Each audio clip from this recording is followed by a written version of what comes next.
आज लेट है आलो स्कूल আসতে দেখি দেখি আমার স্কুলের ছাত্ররা কি করছে আসতে good morning sir. Morning morning বসো বসো বসো ভালো আছে সব ভালো আছি। লেখাপড়া ভালো করেছো যেটা প্রশ্ন করে বলতে পারবা তো বলো।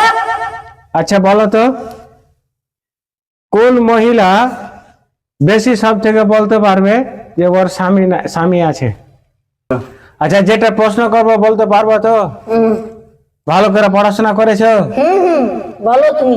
আচ্ছা বলো তো কি কোন এমন এক মহিলা আছে যে স্বামী তার কোথায় আছে সে ভালো করে বলতে পারবে স্যার বিধবা মহিলা। বাহ বাহ তুমি খুব ভালো ছেলে তুমি একদিন পৃথিবীর এবং গ্রামের মুখ উজ্জ্বল করে একদম হেঁটে বেড়াবে